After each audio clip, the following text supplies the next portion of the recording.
ആകാശവാണി.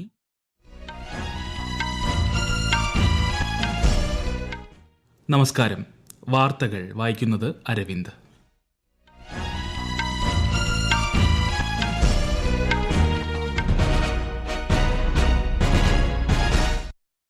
പ്രധാന വാർത്തകൾ.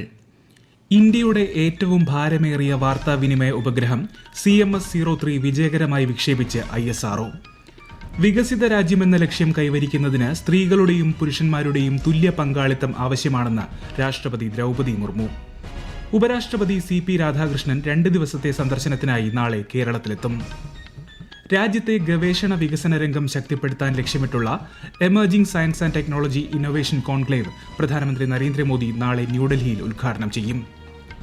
ബീഹാർ നിയമസഭാ തെരഞ്ഞെടുപ്പിൽ വോട്ടർമാർക്ക് സമാധാനപരമായി വോട്ട് രേഖപ്പെടുത്താനുള്ള സൌകര്യങ്ങൾ ഉറപ്പാക്കുമെന്ന് മുഖ്യ തെരഞ്ഞെടുപ്പ് commissioner. India Australia T20 cricket പരമ്പരയിലെ 3-ാം മത്സരത്തിൽ ഇന്ത്യയ്ക്ക് 5 വിക്കറ്റ് ജയം. ICC വനിതാ ലോകകപ്പ് ഫൈനലിൽ ഇന്ത്യ ദക്ഷിണാഫ്രിക്ക മത്സരം പുരോഗമിക്കുന്നു. വാർത്തകൾ വിശദമായി. ഇന്ത്യയുടെ ഏറ്റവും ഭാരമേറിയ വാർത്താവിനിമയ ഉപഗ്രഹം CMS-03 വിജയകരമായി വിക്ഷേപിച്ച് ISRO. വൈകുന്നേരം 5:26 ആന്ധ്രാപ്രദേശിലെ ശ്രീഹരിക്കോട്ട സതീഷ് ധവാൻ ബഹിരാകാശ കേന്ദ്രത്തിൽ നിന്നായിരുന്നു വിക്ഷേപണം. 4000 കിലോഗ്രാം ഭാരം വഹിക്കാൻ ശേഷിയുള്ള LVM-3 റോക്കറ്റാണ് ദൌത്യത്തിനായി ഉപയോഗിച്ചത്. മൾട്ടി ബാൻഡ് സൈനിക ആശയവിനിമയ ഉപഗ്രഹമാണ് CMS-03. ഈ ഉപഗ്രഹം ആത്മനിർഭർ ഭാരതിന്റെ മികച്ച ഉദാഹരണങ്ങളിലൊന്നാണെന്ന് ISRO ചെയർമാൻ V. നാരായണൻ പറഞ്ഞു. LVM ഉപയോഗിച്ച് ഇതുവരെ നടത്തിയ എല്ലാ ദൌത്യങ്ങളും വിജയകരമായിരുന്നുവെന്നും അദ്ദേഹം പറഞ്ഞു. I am happy to announce that LVM-3 M5 launch vehicle has successfully injected the CMS-03 communication satellite in the required orbit. This is our 103rd launch from Sriharikota and the 8th successful mission of the LVM-3 launch vehicle. Emerging science and technology innovation conclave പ്രധാനമന്ത്രി നരേന്ദ്രമോദി നാളെ ന്യൂഡൽഹിയിൽ ഉദ്ഘാടനം ചെയ്യും. 1 ലക്ഷം കോടി രൂപയുടെ ഗവേഷണ വികസന innovation scheme ഫണ്ടിനും പ്രധാനമന്ത്രി ചടങ്ങിൽ തുടക്കം കുറിക്കും. രാജ്യത്തെ ഗവേഷണ വികസന ആവാസ വ്യവസ്ഥയെ ഉത്തേജിപ്പിക്കുകയാണ് കോൺക്ലേവ് ലക്ഷ്യമിടുന്നത്. ഇതിനായി അക്കാദമിക് ഗവേഷണ സ്ഥാപനങ്ങൾ, വ്യവസായം, സർക്കാർ മേഖലകളിൽ നിന്നുള്ള 3000-ലധികം പങ്കാളികളെ ഒരുമിച്ച് കൊണ്ടുവരും. 3 ദിവസത്തെ കോൺക്ലേവ് ഈ മാസം 5-ന് സമാപിക്കും. 2047 വികസിത രാജ്യമാവുക എന്ന ലക്ഷ്യം കൈവരിക്കുന്നതിന് സ്ത്രീകളുടെയും പുരുഷന്മാരുടെയും തുല്യ പങ്കാളിത്തം ആവശ്യമാണെന്ന് രാഷ്ട്രപതി ദ്രൗപദി മുർമു. ഉത്തരാഖണ്ഡിലെ ഹരിദ്വാറിൽ പതഞ്ജലി സർവകലാശാലയുടെ ബിരുദദാന ചടങ്ങിനെ അഭിസംബോധന ചെയ്യുകയായിരുന്നു രാഷ്ട്രപതി. വിദ്യാസമ്പന്നരായ പെൺകുട്ടികൾ രാജ്യത്തിന്റെ അഭിമാനം വർദ്ധിപ്പിക്കുമെന്നും ശ്രീമതി മുർമു പറഞ്ഞു. शिक्षित बेटियां अपनी आंतरिक शक्ति और प्रतिभा से भारत माता का गौरव बढ़ाए. आज समय आ गया है देश को आगे बढ़ने के लिए, क्योंकि यहाँ 140 करोड़ जनसंख्या भारत में है. उनमें से 50% महिलाएं जो हम सपने देख रहे हैं 2047 तक भारत को विकसित भारत बनाएंगे, तो बेटियां और भाई सभी का सहयोग चाहिए. 3 ദിവസത്തെ ഉത്തരാഖണ്ഡ് സന്ദർശനത്തിനായി ഡെറാഡൂണിലെ ജോളി ഗ്രാന്റ് വിമാനത്താവളത്തിലെത്തിയ രാഷ്ട്രപതിയെ രാവിലെ ഗവർണർ ഗുർമീത് സിംഗും മുഖ്യമന്ത്രി പുഷ്കർ സിംഗ് ധാമിയും ചേർന്ന് സ്വീകരിച്ചു. ഉത്തരാഖണ്ഡിന്റെ രജത ജൂബിലി ആഘോഷത്തോടനുബന്ധിച്ച് നിയമസഭയിൽ നാളെ നടക്കുന്ന പരിപാടിയെ ശ്രീമതി മുർമു അഭിസംബോധന ചെയ്യും. ഉപരാഷ്ട്രപതി CP രാധാകൃഷ്ണൻ 2 ദിവസത്തെ സന്ദർശനത്തിനായി നാളെ കേരളത്തിലെത്തും. ഉപരാഷ്ട്രപതിയായ ശേഷമുള്ള അദ്ദേഹത്തിന്റെ ആദ്യ കേരള സന്ദർശനമാണിത്.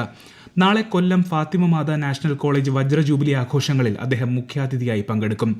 ഇന്ത്യൻ കയർ കയറ്റുമതി ഫെഡറേഷൻ പ്രതിനിധികളുമായും കൊല്ലത്ത് കൂടിക്കാഴ്ച നടത്തും. കൊല്ലം നഗരപരിധിയിലെ സ്കൂളുകൾക്ക് നാളെ ഉച്ചയ്ക്ക് ശേഷം അവധിയായിരിക്കും.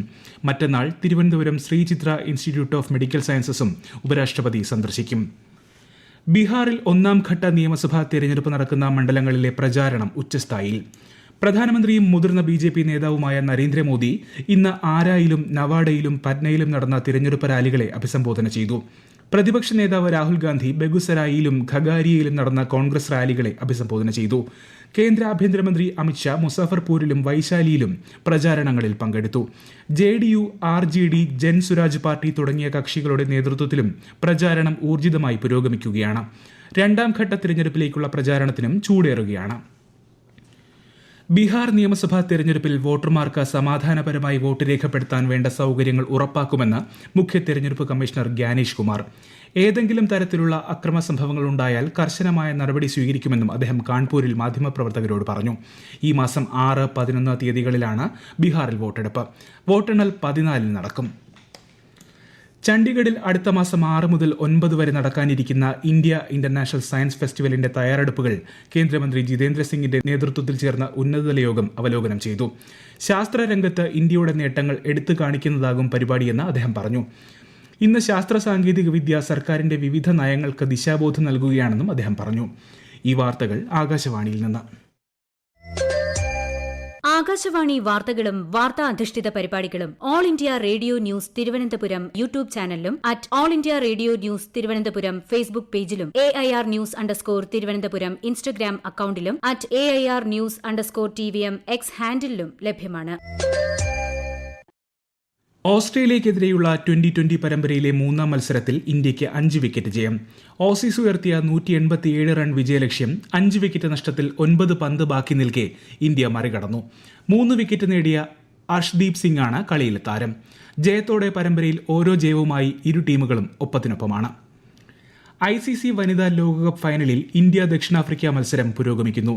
ടോസ് നേടിയ ദക്ഷിണാഫ്രിക്ക ഫീൽഡിംഗ് തിരഞ്ഞെടുത്തു. ഒടുവിൽ റിപ്പോർട്ട് ലഭിക്കുമ്പോൾ ഇന്ത്യ 37.5 ഓവറിൽ 3 വിക്കറ്റ് നഷ്ടത്തിൽ 218 റൺ നേടി. മുംബൈയിൽ നടക്കുന്ന മത്സരം മഴയെ തുടർന്ന് വൈകിയാണ് ആരംഭിച്ചത്. ബഹ്റൈനിൽ വെള്ളിയാഴ്ച സമാപിച്ച ഏഷ്യൻ യൂത്ത് ഗെയിംസിൽ 48 മെഡലുകൾ നേടിയ ഇന്ത്യൻ സംഘത്തെ പ്രധാനമന്ത്രി നരേന്ദ്രമോദി അഭിനന്ദിച്ചു. ഏറ്റവും മികച്ച പ്രകടനം പുറത്തെടുത്തതിലൂടെ അത്ലറ്റുകൾ ചരിത്രം സൃഷ്ടിച്ചതായി അദ്ദേഹം സമൂഹമാധ്യമത്തിൽ കുറിച്ചു. അവരുടെ നിശ്ചയദാർഢ്യവും കഠിനാധ്വാനവും തെളിഞ്ഞു കാണാൻ കഴിയുന്നതാണെന്നും അദ്ദേഹം പറഞ്ഞു. ചിന്തകളെ പരിപോഷിപ്പിക്കുകയും വ്യക്തികളെയും സമൂഹത്തെയും ശാക്തീകരിക്കുകയും ചെയ്യുന്ന ഇടമാണ് ഗ്രന്ഥശാലകളെന്ന് ഉപരാഷ്ട്രപതി CP രാധാകൃഷ്ണൻ. കേരളത്തിന്റെ ഗ്രന്ഥശാല പ്രസ്ഥാനത്തിന്റെ പാരമ്പര്യം ആഘോഷിക്കുന്നതിന് തിരുവനന്തപുരത്ത് PN പണിക്കർ ഫൗണ്ടേഷൻ സംഘടിപ്പിച്ച പരിപാടിയെ വെർച്വലായി അഭിസംബോധന ചെയ്യുകയായിരുന്നു അദ്ദേഹം. ആധികാരികമായ വിവരങ്ങൾ ലഭിക്കാൻ ജനങ്ങൾക്ക് ഉപയോഗപ്രദമാകുന്ന വിജ്ഞാന കേന്ദ്രങ്ങളായി ഗ്രന്ഥശാലകൾ നിലകൊള്ളുന്നുവെന്നും ഉപരാഷ്ട്രപതി പറഞ്ഞു. In an age challenged by misinformation and fake news, libraries have emerged as trusted sources of factual information. My highest respect for Sri PN Panikkar ji, a pioneer of library and literacy movement in India. His timeless motto, Vaichu Valarga, read and grow, continues to guide us even today. Kerala has been shining light in the civilizational journey. കേരളത്തിലെ ഗ്രന്ഥശാലകളെ സാമൂഹിക ഉന്നമനത്തിനുള്ള കേന്ദ്രങ്ങളാക്കി മാറ്റുന്നതിൽ PN Panicker വഹിച്ച പങ്കിനെയും ഉപരാഷ്ട്രപതി പ്രശംസിച്ചു. വായനയിലൂടെ കേരള സമൂഹം ആർജിച്ച മുന്നേറ്റത്തെ ലോകത്തിന് പരിചയപ്പെടുത്താൻ കഴിയണമെന്ന് മുഖ്യമന്ത്രി പിണറായി വിജയൻ. PN പണിക്കർ ഫൗണ്ടേഷന്റെ ആഭിമുഖ്യത്തിൽ സംഘടിപ്പിച്ച സമൂഹത്തെ ശാക്തീകരിക്കുന്ന ഗ്രന്ഥശാലകൾ എന്ന അന്താരാഷ്ട്ര സമ്മേളനത്തിന്റെ ഉദ്ഘാടനം നിർവഹിക്കുകയായിരുന്നു അദ്ദേഹം. ക്രിയാത്മകമായ ചർച്ചകൾ ഉയർത്തിക്കൊണ്ടുവന്ന പൊതുവേദികളാണ് കേരളത്തിലെ വായനശാലകളെന്നും മുഖ്യമന്ത്രി പറഞ്ഞു. കേരളത്തിൽ ആരോഗ്യവകുപ്പ് നടപ്പിലാക്കുന്ന Karunya Sparsham zero profit anti cancer drug പദ്ധതിയുടെ ഭാഗമായി 58 കാരുണ്യസ്പർശം സീറോ പ്രോഫിറ്റ് കൌണ്ടറുകൾ കൂടി ആരംഭിച്ചു. പുതിയ കൌണ്ടറുകളുടെ പ്രഖ്യാപനം ആരോഗ്യമന്ത്രി വീണ ജോർജ് നിർവഹിച്ചു. ക്യാൻസർ രോഗികൾക്ക് വില കൂടിയ മരുന്നുകൾ ഏറ്റവും കുറഞ്ഞ നിരക്കിൽ ലഭ്യമാക്കാനാണ് കാരുണ്യസ്പർശം കൌണ്ടറുകൾ ലക്ഷ്യമിടുന്നത്. 4ാമത് ആഗോള മറൈൻ സിംപോസിയം മീക്കോസ് 4 മറ്റന്നാൾ കൊച്ചിയിലെ കേന്ദ്ര സമുദ്ര മത്സ്യ ഗവേഷണ സ്ഥാപനത്തിൽ തുടക്കമാകും. സമുദ്ര ആവാസ വ്യവസ്ഥ, മത്സ്യബന്ധനം, അക്വാകൾച്ചർ എന്നീ രംഗങ്ങളിൽ നേരിടുന്ന വെല്ലുവിളികൾ ചർച്ചയാകും. ISRO മുൻ ചെയർമാൻ S. സോമനാഥ് സിംപോസിയം ഉദ്ഘാടനം ചെയ്യും. പരിപാടിയോടനുബന്ധിച്ച് പൊതുജനങ്ങൾക്കായി സമുദ്ര വിഭവ ഭക്ഷ്യമേളയും സംഘടിപ്പിക്കും. പുത്തൻ തലമുറ GST പരിഷ്കാരങ്ങൾ ടൂറിസം മേഖലയ്ക്ക് പുത്തൻ ഉണർവാണ് നൽകിയത്. 7,500 രൂപയിൽ താഴെയുള്ള ഹോട്ടൽ മുറികൾക്ക് GST 12% നിന്ന് 5% കുറച്ചത് വിനോദസഞ്ചാരികൾക്ക് വലിയ ആശ്വാസമായതായാണ് വിലയിരുത്തൽ. പ്രധാന വാർത്തകൾ വീണ്ടും. ഇന്ത്യയുടെ ഏറ്റവും ഭാരമേറിയ വാർത്താവിനിമയ ഉപഗ്രഹം CMS-03 വിജയകരമായി വിക്ഷേപിച്ച് ISRO. വികസിത രാജ്യമെന്ന ലക്ഷ്യം കൈവരിക്കുന്നതിന് സ്ത്രീകളുടെയും പുരുഷന്മാരുടെയും തുല്യ പങ്കാളിത്തം ആവശ്യമാണെന്ന് രാഷ്ട്രപതി ദ്രൗപദി മുർമു. ഉപരാഷ്ട്രപതി CP രാധാകൃഷ്ണൻ 2 ദിവസത്തെ സന്ദർശനത്തിനായി നാളെ കേരളത്തിലെത്തും. രാജ്യത്തെ ഗവേഷണ വികസന രംഗം ശക്തിപ്പെടുത്താൻ ലക്ഷ്യമിട്ടുള്ള emerging science and technology innovation conclave പ്രധാനമന്ത്രി നരേന്ദ്രമോദി നാളെ ന്യൂഡൽഹിയിൽ ഉദ്ഘാടനം ചെയ്യും. ബീഹാർ നിയമസഭാ തെരഞ്ഞെടുപ്പിൽ വോട്ടർമാർക്ക് സമാധാനപരമായി വോട്ട് രേഖപ്പെടുത്താനുള്ള സൌകര്യങ്ങൾ ഉറപ്പാക്കുമെന്ന് മുഖ്യ തെരഞ്ഞെടുപ്പ് കമ്മീഷണർ. ഇന്ത്യ ഓസ്ട്രേലിയ 2020 ക്രിക്കറ്റ് പരമ്പരയിലെ 3-ാം മത്സരത്തിൽ ഇന്ത്യയ്ക്ക് 5 വിക്കറ്റ് ജയം.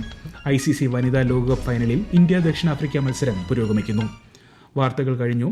അടുത്ത വാർത്താ പ്രക്ഷേപണം രാത്രി 8:35.